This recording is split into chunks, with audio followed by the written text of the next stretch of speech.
Welcome to the ROTH Show. Pinkpop Music Festival has been working since the early 70s, maybe 50 years. I think that's what they're celebrating. I did maybe 40 years ago, somewhere around 1980 perhaps, was when I played there with Van Halen, and I memorized every detail of it because it was our first times going on that stage. Going to that particular event is such a tradition, and there are traditions that are contained within. The behind the scenes thing is that if you see a rainbow, and there are frequently rainbows, you don't know which part of the country or whatever, but because of the proximity of all the salt water, remember, little guy with his finger in the dike, stop, stay focused. You're surrounded, okay? So there's a lot of rain, a lot of movement in the skies, lots of color and drama in the clouds, and every now and then you get a rainbow. Van Halen got a rainbow when we played. Dave Grohl, I don't know, about 5 summers ago or something, got a rainbow when he was. You'll stop and talk about it. You'll point it out because the fates, at least if not the gods, are smiling upon you. And it says good things about the things to come for you. And we all start off in the daylight. Pink Pop starts so many different kinds of bands together that it's wildly unpredictable, and yet there's a thread that moves through it. Crazy vintage knives. You can go and buy your cowboy hat at one store and your tennis shoes at the other.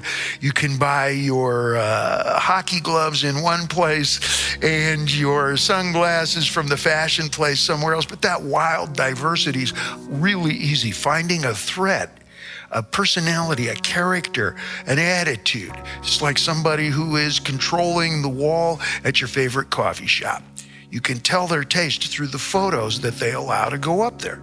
You can tell the taste of the person when you go to the striptease club and all the girls look a certain way. That's one person's taste. But I digress, but I don't, but I do. If you go to a restaurant and all the food tastes salty, well, that's usually the taste of one person. If you go to the place across the street and all the girls are salty, well, that's because they're not being paid right. And I would like to correct that in another episode. Can't really talk about Holland without talking about pot. Can't really talk about pot without talking about the Bulldog Cafe. Can't really talk about the Bulldog Cafe without...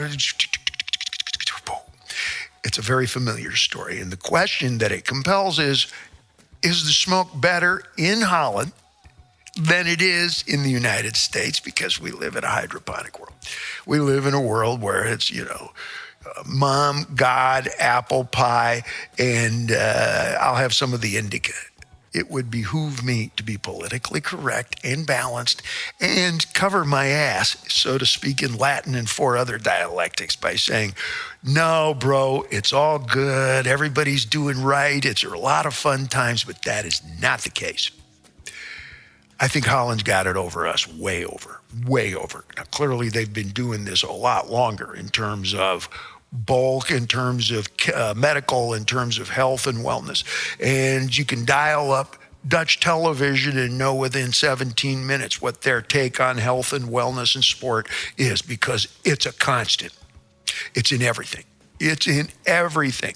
And I keep crybaby whiny ass in like a New York City film critic or a California food critic about this smells, this tastes, this gives me up. Really different. Clear, simple, non-flavored, or a slight straw kind of a flavor over and over again. All of the playground ethic of we can give it a flavor. Well, ours sparkles. Ours speaks Spanish. Ours can make espresso. You know the whole routine, Nope. And I'm sure that exists. But what was brought back to the hotel and generally sampled, no, I'm not going to show you the pictures, but you got a whole lot more bang for your buck in the general little paper box. You got a variety, of course, that comes on a menu. And the experience of going to a place and sitting in a coffee shop and being able to smoke while you drink your espresso and do your early morning ablutions, or however you might call it in any language, that's great. But I think it's time for rooftop festivities. Summer's here, and the time is right for going upstairs to burn one. And I think Holland might have a leg on that. Way more importantly, Holland's goods are on a Whole Foods level. I'm not going to try and romanticize Amsterdam. Amsterdam has been romanticized even in the darker, more shadowy side of the demi-monde, the downtown. The below 14th Street, John Travolta's descriptions of where he was for the last 5 years to Samuel Jackson in Pulp Fiction. Yeah, that exists there as well, and people romanticize that, sort of like going to Algiers, and this is where Burroughs was a junkie. There's nothing romantic about being a junkie. Fair enough? Nevertheless, it's very popular to go to Amsterdam and celebrate the Bulldog Cafe culture.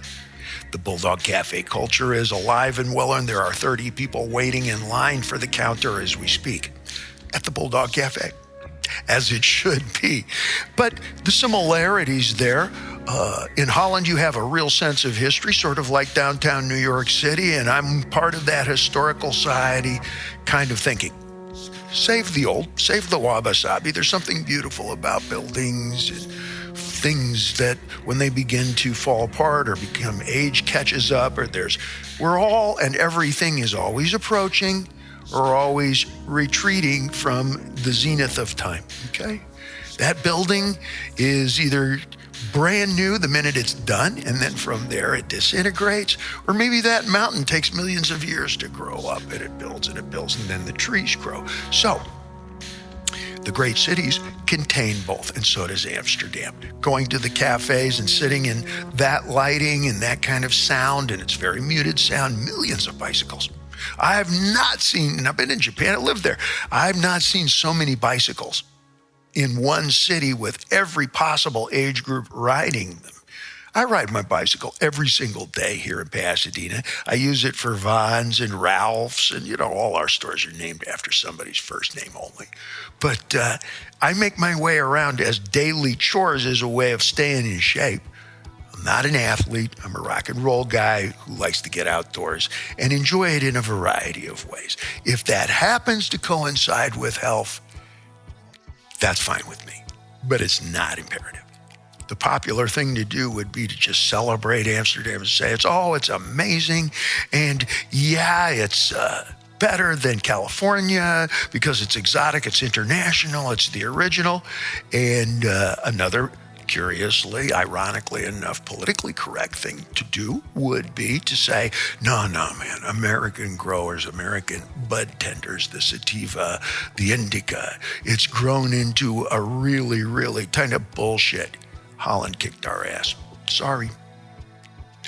The size is better, the quality is better, the fragrance is better, and anytime you talk about smoke, there's going to be something wrong with it. Come on, let's cut to the crash. We're pretending to not know here. Like they say in Japanese, which is, what are we pretending to not know today? Anytime you torch up and incinerate anything, there's going to be tar, there's going to be something, there's some sort of, if you can see it, then it be it. If you smelt it, you got dealt it. There's something in that air, and if you're inhaling that, then it probably wasn't meant to be. The good Lord didn't get to the seventh day and go, shit, I forgot to invent cigarette papers.